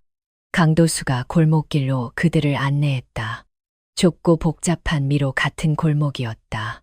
하지만 추노꾼들은 지독하게 끈질겼다. 그들은 지붕 위를 날아다니며 포위망을 좁혀왔다. 안 되겠다. 위로 올라가야 해. 강도수가 막다른 담벼락 아래서 소리쳤다. 그는 서준을 들어올려 지붕 위로 밀어 올렸다. 개동은 원숭이처럼 날렵하게 기어 올라갔다. 지붕 위에서의 추격전은 더욱 위험천만했다. 기와장은 미끄러웠고 발을 헛디디면 그대로 추락이었다. 맹인인 서준에게는 죽음의 길이나 다름없었다. 하지만 개동이 있었다. 아이는 서준의 바로 앞에서 달리며 피리로 신호를 보냈다. 빅 점프, 삐리릭 숙여 툭. 오른쪽. 서준은 오직 그 소리에만 의지해 허공을 향해 몸을 날렸다. 보이지 않는 허공으로 발을 내디딜 때마다 심장이 쫄깃해졌다. 추노꾼들이 표창을 던지며 쫓아왔다. 폭포 표창이 기와장에 박히며 불꽃을 튀겼다. 서준은 소리만 듣고 고개를 젖혀 표창을 피했다. 그의 감각은 극한의 상황에서 더욱 예리해졌다. 강도수는 뒤따라오는 놈들을 향해 기와장을 뜯어 던지며 저항했다. 이 끈질긴 놈들아, 저리 꺼져. 앞에 넓은 간격이 나타났다. 건너편 건물 지붕까지는 좋게 10걸음이 넘어 보였다. 일반인이라면 엄두도 못 낼 거리였다. 서준은 잠시 주춤했다. 뛰어야 합니다. 강도수가 소리쳤다. 뒤에서는 칼을 든 추노꾼들이 들이닥치고 있었다. 개동이 먼저 건너편으로 날아올랐다. 그리고 피리를 힘껏 불었다. 그 소리는 서준에게 믿고 뛰라는 강한 확신을 주었다. 서준은 숨을 크게 들이마시고 도움닫기를 했다. 보이지 않는 허공을 향해 몸을 던졌다. 바람이 귀를 스치고 중력이 몸을 잡아당겼다. 찰나의 순간 그의 발이 건너편 지붕 끝에 걸렸다. 미끄러질 뻔한 그를 개동과 강도수가 힘껏 잡아당겼다. 간신히 위기를 넘긴 그들은 지붕 아래 염색 공장 마당으로 뛰어내렸다. 커다란 염료통 뒤에 몸을 숨기자 지붕 위에서 놈들의 욕설 소리가 들려왔다. 젠장 어디로 사라진 거야. 추노꾼들은 분해서 씩씩거렸지만 미로 같은 골목과 수많은 염색 천들 사이에서 그들을 찾기는 쉽지 않았다. 서준은 가쁜 숨을 몰아쉬며 염료통에 기대 앉았다. 온몸이 땀과 먼지로 범벅이 되었지만 살아있다는 안도감이 밀려왔다. 개동이 걱정스러운 듯 서준의 얼굴에 묻은 흙을 닦아주었다. 하, 정말 수명이 10년은 줄어든 것 같소. 강도수가 혀를 내두르며 말했다. 하지만 그의 눈에는 묘한 흥분이 서려 있었다. 맹인 장군과 벙어리 아이, 그리고 전직 옥사장의 기막힌 탈주극. 그것은 전설의 시작이었다. 서준은 보이지 않는 눈으로 하늘을 올려다 보았다. 놈들의 추격이 이토록 집요하다는 것은 그들이 진실에 점점 가까워지고 있다는 증거였다. 이제 더 이상 숨을 곳은 없소. 서준이 단호하게 말했다. 놈들이 우리를 사냥감으로 여긴다면 우리는 사냥꾼이 되어 놈들의 목을 물어야 하오. 그의 목소리에는 더 이상 도망자의 두려움이 없었다. 오직 복수를 향한 서슬, 퍼런 칼날만이 번뜩이고 있었다. 그들은 어둠이 내린 시장 골목을 빠져나와 북쪽을 향해 다시 발걸음을 옮겼다. 한양으로 가는 길은 이제 피로 물들기 시작했다. 그들은 험준한 산세를 따라 며칠을 헤맸다. 강도수가 수소문한 끝에 찾아낸 약산이라는 곳이었다. 이곳에 은둔하고 있다는 괴짜 의원. 허 노인만이 서준의 눈을 고칠 수 있는 유일한 희망이었다. 짙은 안개와 가파른 절벽을 지나 산 중턱에 이르자 낡은 초가집 한 채가 눈에 들어왔다. 집 주변에는 온갖 약초 냄새가 진동하고 있었고 마당에는 약탕기가 보글보글 끓고 있었다. 누구요? 내 허락도 없이 남의 집 마당을 밟는 놈들이. 꼬장꼬장한 목소리와 함께 백발이 성성한 노인이 방에서 나왔다. 그는 다짜고짜 지팡이를 휘두르며 그들을 내쫓으려 했다. 강도수가 앞으로 나서며 사정했다. 어르신, 제발 한 번만 봐주십시오. 눈먼 환자가 있어 찾아왔습니다. 그러나 허 노인은 코웃음을 쳤다. 세상사에 관여 안 한 지 오래다. 썩 꺼져라. 그때 개동이 앞으로 나서 피리를 불기 시작했다. 구슬프면서도 청아한 선율이 산새 소리와 어우러져 울려 퍼졌다. 노인은 멈칫하며 지팡이를 내렸다. 그 곡조는 옛날 궁중 내의원에서 즐겨 듣던 치유의 음악 청심곡이었다. 노인의 눈빛이 흔들렸다. 내 놈이 어찌 그 곡을 아느냐. 개동은 말없이 서준의 손을 이끌어 노인 앞에 앉혔다. 노인은 한숨을 쉬며 서준의 맥을 짚었다. 거칠고 투박한 손길이었지만 맥을 짚는 순간 눈빛이 매섭게 변했다. 이건 반화독이로구나. 노인의 입에서 나온 말에 서준은 몸을 떨었다. 피리에 적혀있던 바로 그 독약 이름이었다. 궁궐 깊은 곳에서나 쓰이는 맹독이 어찌 내 몸에 있단 말이냐. 노인은 혀를 차며 서준의 눈꺼풀을 뒤집어 보았다. 검붉은 핏발이 서 있었다. 치료할 수는 있소. 서준이 간절하게 물었다. 노인은 고개를 저었다. 이미 독이 시신경을 다 태웠다. 본래의 눈으로 돌아가는 것은 불가능해. 서준의 어깨가 축 늘어졌다. 그러나 노인은 말을 이었다. 허나 흐릿한 형체 정도는 볼 수 있게 할 수는 있다. 빛과 어둠을 구분하고 움직이는 물체의 그림자 정도는 감지할 수 있을 게다. 하겠느냐. 그것만이라도 감지덕지하오. 제발 부탁드리오. 서준은 바닥에 머리를 조아렸다. 노인은 고개를 끄덕이며 침통을 꺼냈다. 과정이 지옥불에 떨어지는 것보다 고통스러울 것이다. 각오해라. 노인은 서준의 눈 주변 혈자리에 긴 침을 꽂기 시작했다. 침 끝에 묻은 약물이 피부 속으로 스며들자 서준은 비명을 질렀다. 마치 불에 달군 쇠꼬챙이로 눈을 후벼 파는 듯한 고통이었다. 개동은 옆에서 서준의 손을 꽉 잡고 눈물을 흘렸다. 강도수조차 참아보지 못하고 고개를 돌렸다. 서준의 눈에서 검은 피고름이 흘러나왔다. 도끼가 빠져나오는 증거였다. 시간이 얼마나 흘렀을까. 서준은 탈진하여 쓰러졌다.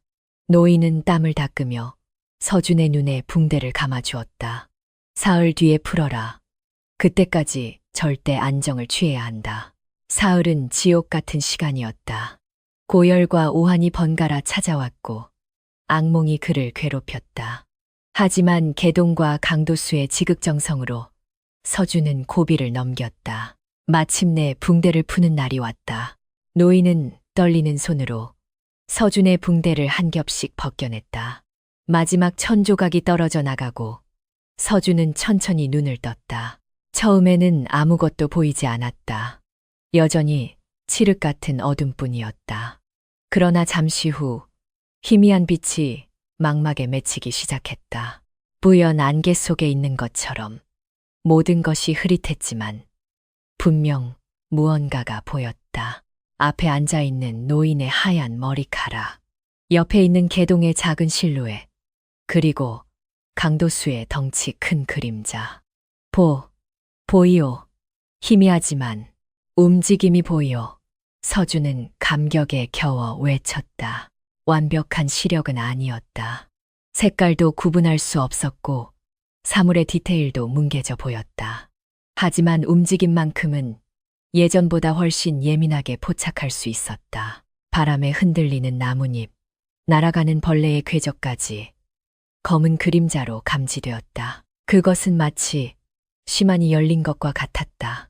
무인에게 있어 상대의 움직임을 읽는다는 것은 곧 생존을 의미했다. 그때 밖에서 왁자지껄한 소리가 들려왔다. 이놈 역적놈을 치료해준 의원을 끌어내라. 관군들이었다.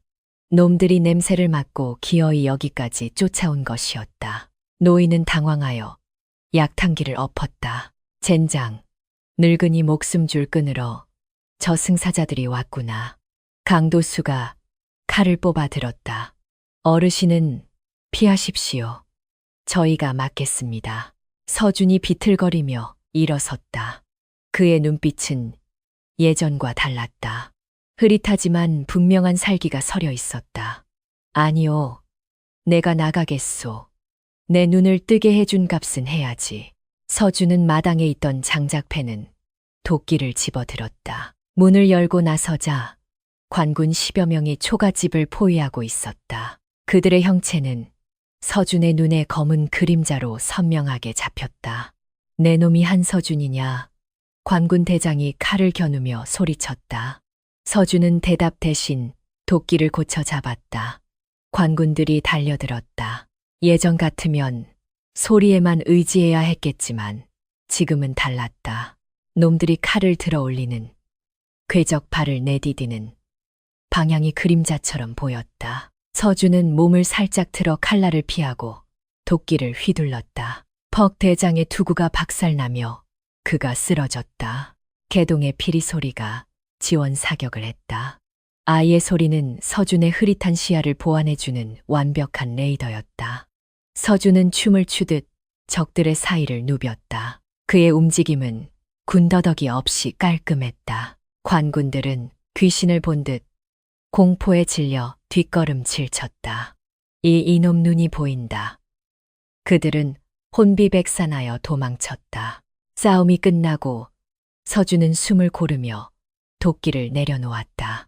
눈앞의 세상은 여전히 흑백의 그림자였지만 이제 그는 더 이상 어둠 속에 갇힌 짐승이 아니었다. 노인은 혀를 내두르며 다가왔다. 허허, 도굴도굴로 제압했구나. 내 놈의 기운이 보통이 아니다. 노인은 품에서 작은 약병 하나를 꺼내 서준에게 건넸다. 이것은 명목환이다. 아주 위급할 때 먹거라. 딱 1시즌 동안 내 눈을 예전처럼 맑게 해줄 것이다. 허나 그 후에는 영영 시력을 잃을 수도 있으니 신중해야 한다. 그것은 노인이 줄 수 있는 마지막 선물이었다. 서준은 약병을 소중히 품에 넣고 절을 올렸다. 은혜는 잊지 않겠소. 이제 떠날 시간이었다. 서준과 개동 그리고 강도수는 노인에게 작별을 고하고 산을 내려왔다. 그들의 발걸음은 한결 가벼웠다. 한양으로 가는 길. 이제 서준은 자신의 눈으로 비록 그림자뿐이지만 적들의 목을 겨눌 수 있게 되었다. 복수의 칼날은 더욱 날카롭게 벼려졌다. 도성의 붉은 기와 지붕들이 서준의 흐릿한 시야 너머로 아른거리는 듯했다. 한양 도성의 육중한 성곽이 마침내 그들의 시야에 들어왔다. 북한산 자락을 따라 굽이치는 성벽은 마치 거대한 용이 갬리를 틀고 있는 듯 위압적이었다. 그러나 그 웅장함 뒤에는 살벌한 긴장감이 감돌고 있었다. 도성 출입문마다 무장한 군사들이 삼엄하게 경비를 서고 있었고 성벽 위에는 오색 깃발 대신 검은 깃발이 나부끼고 있었다. 좌상대감의 서슬퍼런 권력이 도성을 완전히 장악하고 있음을 보여주는 증거였다. 이거 큰일 났수다. 숭례문이고 흥인지문이고 죄다 봉쇄됐어. 정찰을 다녀온 강도수가 혀를 내두르며 보고했다. 개미 새끼 한 마리도 못 지나갈 판이요. 게다가 성문 앞에는 대장 얼굴이 그려진 숲의 전단이 쫙 깔렸더이다. 그는 품에서 꼬깃꼬깃해진 종이 한 장을 꺼내 보였다. 험상인께 그려진 서준의 초상화 밑에는 대역죄인 한서준 참수하여 목을 가져오는 자에게 천금을 내린다는 문구가 적혀 있었다. 서준은 씁쓸한 표정으로 자신의 숲의 전단을 만져보았다. 이미 예상했던 일이요. 저들은 내가 살아 돌아오는 것을 가장 두려워하고 있을 테니 도성은 철통같이 봉쇄되어 있었고 일반적인 방법으로는 절대 들어갈 수 없었다. 마치 거대한 감옥처럼 외부와 단절된 채 내부의 썩은 공기만을 순환시키고 있는 꼴이었다. 그들은 성벽을 따라 은밀하게 이동하며 빈틈을 찾았다. 그들이 도착한 곳은 동대문 근처의 오간수문이었다. 청계천 물이 도성 밖으로 빠져나가는 5개의 수문으로. 평소에는 물살이 새고 철창으로 막혀 있어 사람의 통행이 불가능한 곳이었다. 하지만 지금은 가뭄으로 수위가 낮아져 바닥이 드러나 있었다. 문제는 수문 위를 지키고 있는 경비병들이었다. 저기도 군사들이 득실거리는 구려. 쥐새끼도 못 지나가겠소. 강도수가 한숨을 쉬었다. 그때 개동이 서준의 옷자락을 잡아당겼다. 아이는 하늘을 가리키며 귀를 기울이는 신학을 했다. 삐익! 멀리 남산, 봉수대 쪽에서 매 울음소리가 들려왔다. 그것은 단순한 새소리가 아니라 9년간의 신호를 주고받는 매사냥꾼의 호각 소리였다. 개동은 그 소리를 듣자마자 눈을 반짝였다. 아이는 품에서 피리를 꺼내 입에 가져다 댔다. 무슨 짓이냐? 소리를 내면 들킨다. 강도수가 기겁하며 말리려 했지만 이미 늦었다. 개동은 피리를 불었다. 그러나 그 소리는 피리 소리가 아니었다. 삐, 익삐, 루루 진짜.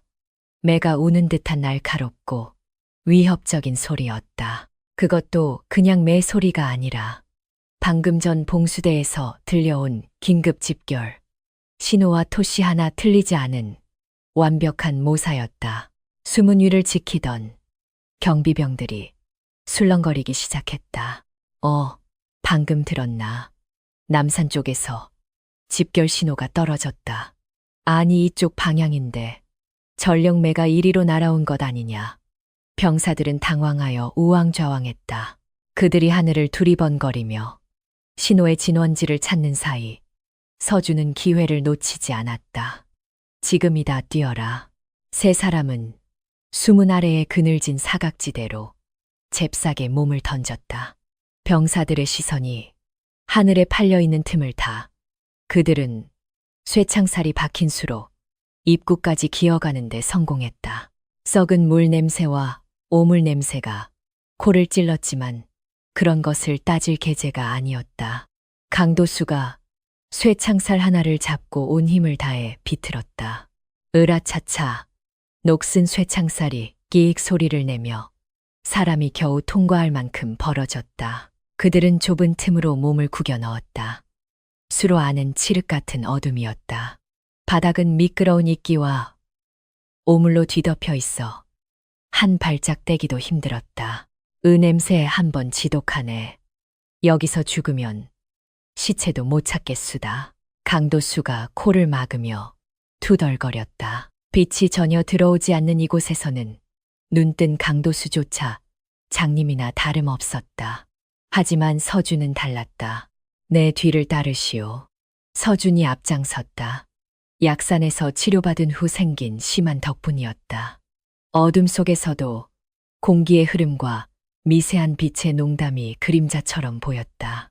쥐들이 지나가는 움직임, 천장에서 떨어지는 물방울의 궤적이 그의 눈에는 희미한 선으로 그려졌다.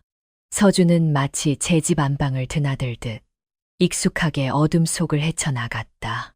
한참을 기어가자 머리 위에서 웅성거리는 소리가 들려왔다.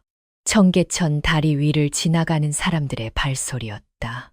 그들은 도성 안으로 들어온 것이다. 서준은 손을 들어 일행을 멈추게 했다. 앞쪽에서 인기척이 느껴졌다. 순찰을 도는 야간 경비병들이었다. 누구냐?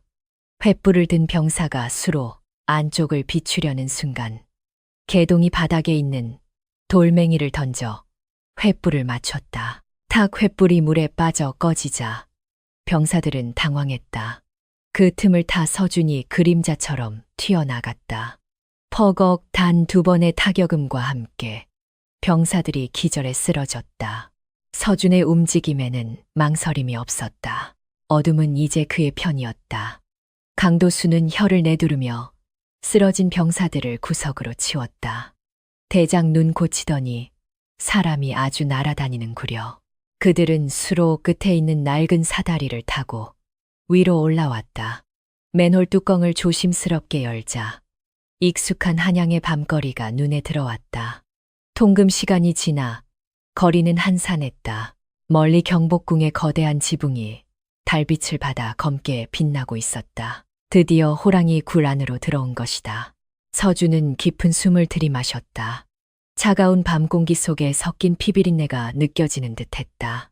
이곳 어딘가에 자신을 나락으로 떨어뜨리고 세자 저하를 독살한 원흉이 숨쉬고 있었다. 그리고 그 곁에는 권력에 취해 비틀거리는 왕이 있었다. 서준은 품속의 피리를 만지작거렸다. 이 작은 대나무 안에 담긴 진실이 곧 천하를 뒤흔들 것이다. 일단 몸을 숨길 곳을 찾아야 하오. 서준이 속삭였다. 그들은 골목길 담벼락에 널려 있던 평민들의 옷을 훔쳐 입고 변장을 했다. 서준은 삿갓을 깊게 눌렀었고 개동은 등짐장수 아이처럼 짐을 졌다. 완벽한 위장이었다. 이제 그들은 도성 안의 수많은 그림자 중 하나가 되어 움직일 것이다. 내일 아침 조회 때를 노려야 하오. 서준의 눈빛이 매섭게 빛났다. 신문고를 울릴 틈도 없을 것이오. 놈들이 나를 발견하기 전에 내가 먼저 놈들의 목에 칼을 겨눠야 하오. 그것은 목숨을 건 도박이었다. 실패하면 역적으로 몰려 참수당할 것이고 성공하면 역사를 바로잡을 수 있었다. 강도수는 긴장한 듯 마른 침을 삼켰다. 여기까지 왔는데 못할 거 뭐 있겠소. 까짓것 한번 뒤집어 엎어봅시다. 개동은 말없이 서준의 손을 잡았다. 아이의 손은 따뜻하고 단단했다. 그 온기가 서준에게 용기를 주었다. 세 사람은 어둠 속으로 사라졌다. 폭풍전야의 고요함이 한양을 감싸고 있었다. 다음 날 아침, 근정전 앞 조정마당에는 엄숙한 기운이 감돌고 있었다. 임금이 친히 참석한 아침 조회가 열리고 있었다. 조정 대신들은 붉은 관복을 갖춰 입고 도열에 있었으나 그들의 표정은 하나같이 굳어 있었다.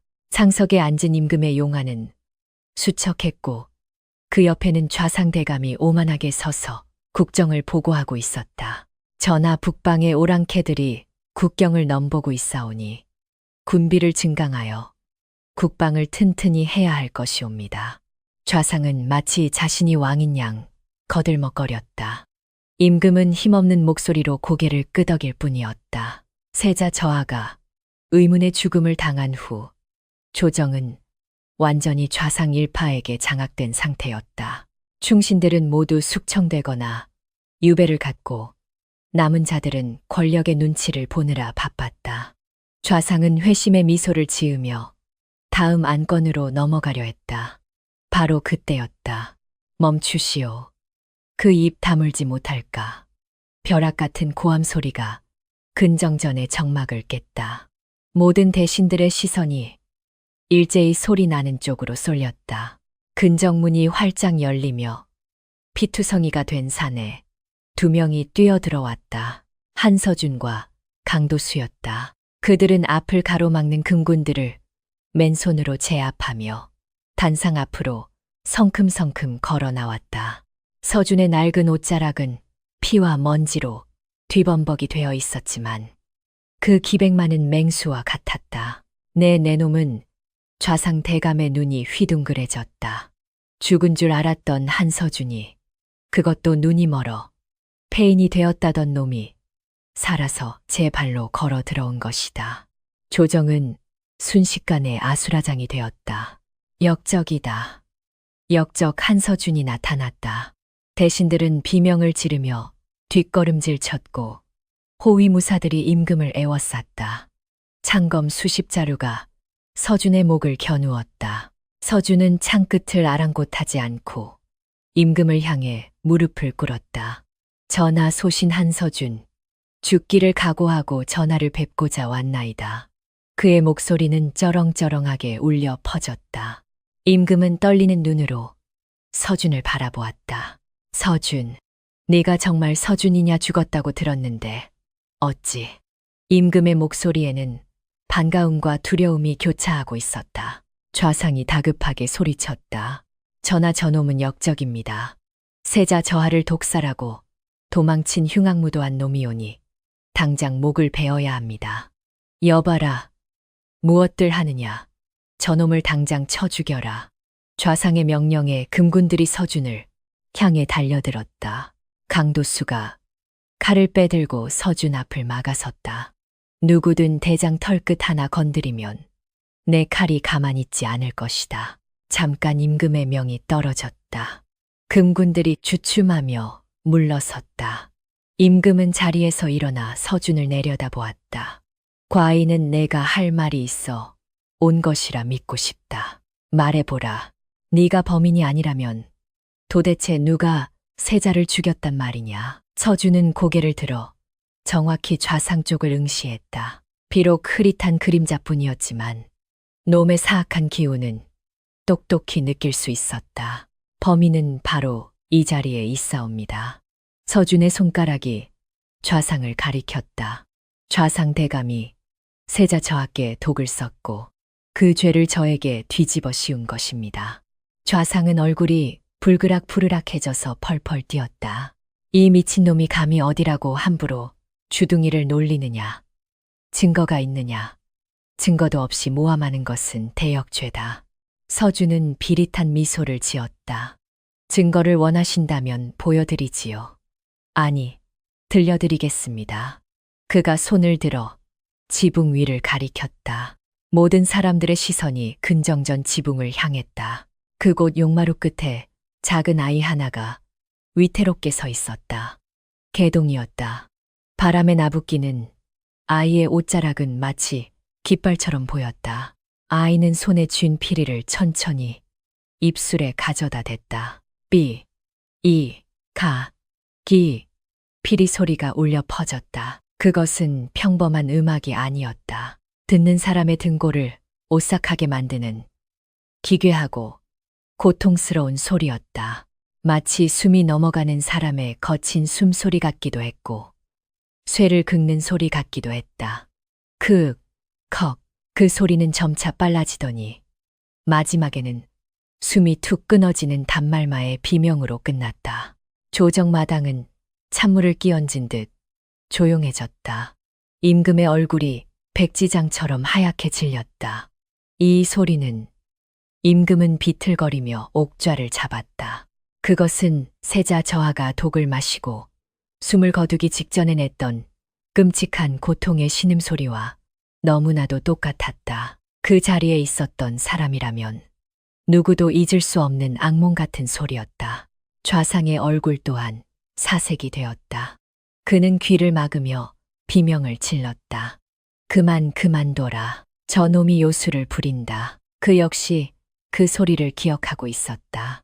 자신이 독을 탄 탕약을 세자가 마시고 바닥을 구르며 내던 그 소리를. 개동의 피리 소리는 좌상의 귓가에 맴도는 죄의식을 집요하게 파고들었다. 피리 소리가 바뀌었다. 이번에는 날카롭고 규칙적인 리듬이었다. 툭, 탁, 툭. 그것은 서준이 피리 안쪽에서 읽어낸 암호, 반화독의 제조법을 읊는 소리였다. 서준은 피리 소리에 맞춰 외쳤다. 들으십시오. 이것은 세자 저하를 죽인 독약 반화독의 제조법과 사용량이 담긴 암호입니다. 이 피리는 죽은 세자 저하의 상궁이 남긴 유일한 증거이옵니다. 서준은 품에서 혈죽 피리의 탁본을 꺼내 임금에게 바쳤다.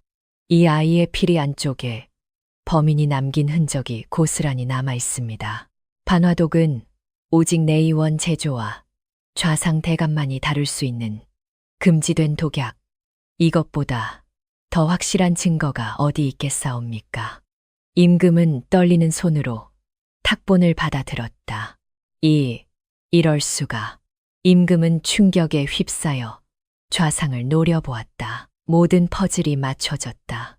세자의 갑작스러운 죽음, 서준의 유배, 그리고 조정의 장악까지. 그 모든 것이 좌상의 치밀한 계략이었던 것이다. 대신들 사이에서도 웅성거림이 일었다. 누구도 감히 입 밖으로 내지 못했던 의심이 확신으로 바뀌는 순간이었다. 좌상은 궁지에 몰리자 본색을 드러냈다. 에이 빌어먹을 그는 품속에 숨겨두었던 단검을 꺼내 들었다. 이왕 이렇게 된 거 다 죽여버리겠다. 그는 미친 듯이 칼을 휘두르며 임금 쪽으로 달려들었다. 전하 위험합니다. 서준이 소리치며 몸을 날렸다. 호위 무사들은 당황하여 얼어붙어 있었다. 지붕 위에 있던 개동이 피리를 입에서 떼고 휙 던졌다.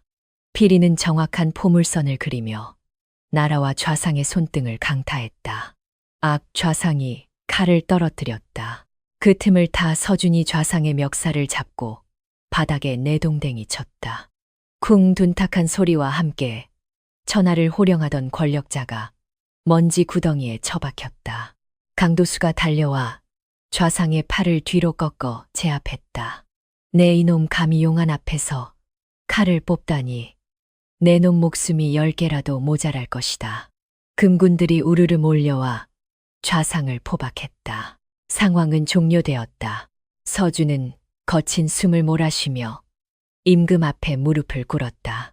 전하 늦게 와서 송구하옵니다. 임금은 옥좌에서 내려와 서준의 어깨를 잡았다. 그의 눈시울이 붉어져 있었다. 아니다. 내가 아니었다면 과인은 영원히 속고 살 뻔했다. 참으로 고맙다, 서준아.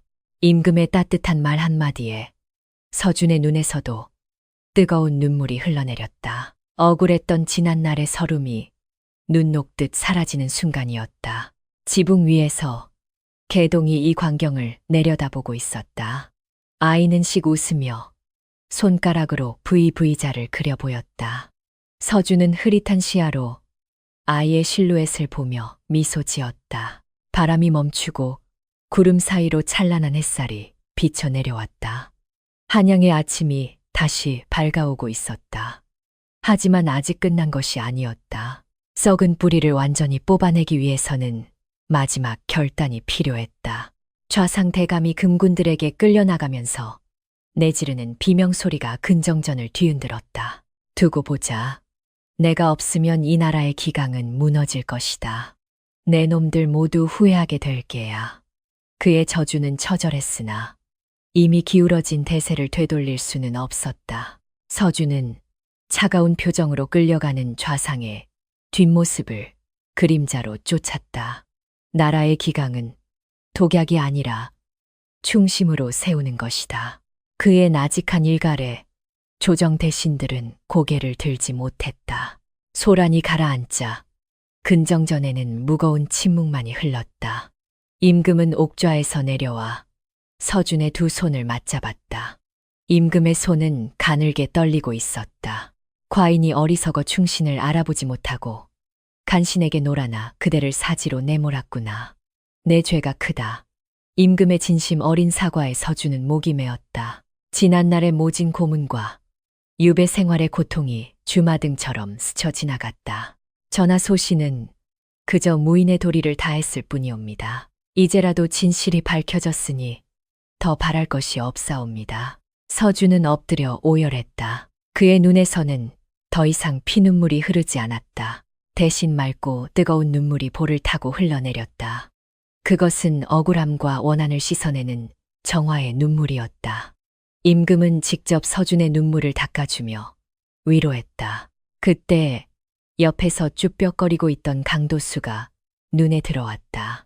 그는 혹시나 자신이 수문을 부수고 난입한 죄로 처벌받지 않을까 전전긍긍하고 있었다. 임금은 강도수를 바라보며 미소를 지었다. 내가 바로 서준을 도와 도성까지 호위한 자로구나. 내 공이 아니었다면 과인은 영영 진실을 알지 못했을 것이다. 강도수는 화들짝 놀라 납작 엎드렸다. 소소이는 그저 대장님을 따라다닌 죄밖에 없습니다요. 임금은 껄껄 웃으며 명을 내렸다. 너를 종육품 주부로 임명하여 금군을 통솔하게 하노라. 앞으로도 그 우직한 충심으로 과인을 지켜다오. 강도수는 믿기지 않는다는 표정으로 입을 딱 벌렸다. 유배지 옥사장 노릇이나 하던 자신이 도성 금군의 장수가 되다니 가문의 영광이었다. 그는 감격하여 바닥에 머리를 냈으며 절을 올렸다. 성은이 망극하옵니다. 이 목숨 다 바쳐 충성하겠나이다. 임금은 다시 서준을 바라보았다. 서준아, 너는 어찌하겠느냐? 다시 훈련대장으로 복직하여 내 곁을 지켜주지 않겠느냐? 내 의원 최고 명의를 붙여 내 눈을 치료하게 해주마. 서준은 잠시 침묵했다. 권력의 정점에 다시 설 수 있는 기회였다. 그러나 그는 고개를 가로저었다. 전하소신의 눈은 이미 멀었고 마음 또한 정치의 비정함에 지쳤나이다. 이제는 바람 따라 구름 따라 살고 싶사옵니다. 임금은 아쉬운 표정을 감추지 못했으나 서준의 뜻이 확고함을 알고 고개를 끄덕였다. 그렇다면 내 뜻대로 하라. 허나 과인이 너에게 해줄 수 있는 것이 정녕 없단 말이냐. 서준은 잠시 생각에 잠기더니 뒤에 서 있던 개동을 앞으로 불러냈다. 아이는 낯선 궁궐 풍경에 겁먹은 듯 서준의 옷자락을 꼭 잡고 있었다. 이 아이를 제 양자로 드리는 것을 허락해 주시옵소서. 서준의 청에 임금은 의아해하며 물었다. 그 아이는 벙어리가 아니냐? 굳이 그 아이를. 서준은 아이의 머리를 쓰다듬으며 말했다. 이 아이는 제 눈이자 생명의 은인입니다. 비록 말은 못하지만 세상의 그 어떤 소리보다 맑고 정직한 소리를 들을 줄 아는 아이입니다. 더실. 임금은 흐뭇한 미소를 지으며 고개를 끄덕였다. 참으로 기특한 인연이로구나. 내 그 아이에게 이름을 내려주마. 맑은 소리로 세상을 깨운다는 뜻으로 청음 이름이라 하라. 개동하니 청음은 자신의 새 이름이 마음에 드는 듯 피리를 짧게 불어 화답했다. 맑고 고운 피리 소리가 근정전들에 울려 퍼졌다. 그것은 새로운 시작을 알리는 축복의 연주였다. 며칠 뒤 서준과 청음은 도성을 떠날 채비를 했다. 강도수가 성문 밖까지 배웅을 나왔다. 이제는 번듯한 관복을 입은 그의 모습이 제법 늠름해 보였다. 대장 정말 가시는 거요. 이 좋은 볕을 다 마다하고 굳이 시골 구석으로. 강도수는 아쉬움에 눈시울을 붉혔다. 서준은 빙그레 웃으며 그의 어깨를 두드렸다. 자네가 있어 든든했네. 부디 좋은 장수가 되어 백성들을 지켜주게. 건강하십시오. 대장, 나중에 꼭 다시 뵙겠습니다. 강도수는 서준이 보이지 않을 때까지 손을 흔들었다. 서준과 청음은 나란히 길을 걸었다. 봄바람이 살랑거리며 꽃향기를 실어 날랐다. 서준은 비록 앞을 볼 수 없었지만 청음의 피리 소리가 들리는 곳이라면 어디든 갈 수 있었다. 그들의 발걸음은 그 어느 때보다 가벼웠다. 세월이 흘러 조선 팔도에는 기이한 소문이 돌기 시작했다. 눈먼 검객과 피리 부는 소년이 나타나 탐관 오리들을 혼내주고 억울한 백성들의 한을 풀어준다는 이야기였다. 사람들은 그 검객을 혈안 장군이라 불렀지만 그 이름에는 더 이상 공포가 아닌 존경과 찬사가 담겨 있었다. 어느 날 해질녘 바다가 내려다 보이는 언덕 위에 두 그림자가 섰다. 붉은 노을이 바다를 물들이고 있었다. 이제는 청년이 된 청음이 피리를 꺼내 불었다. 그 소리는 파도 소리와 어우러져 장엄한 교향곡이 되었다. 서준은 눈을 감고 그 소리를 들었다. 그의 마음속에는 더 이상 어둠이 없었다. 오직 광활한 자유와 평화만이 가득했다. 가자, 청음아. 바람이 부는 곳으로. 서준이 말했다. 청음은 고개를 끄덕이며 서준의 손을 잡았다. 두 사람은 붉게 타오르는 태양을 향해 걸어갔다. 그들의 뒤로 길게 늘어진 그림자가 하나로 합쳐졌다.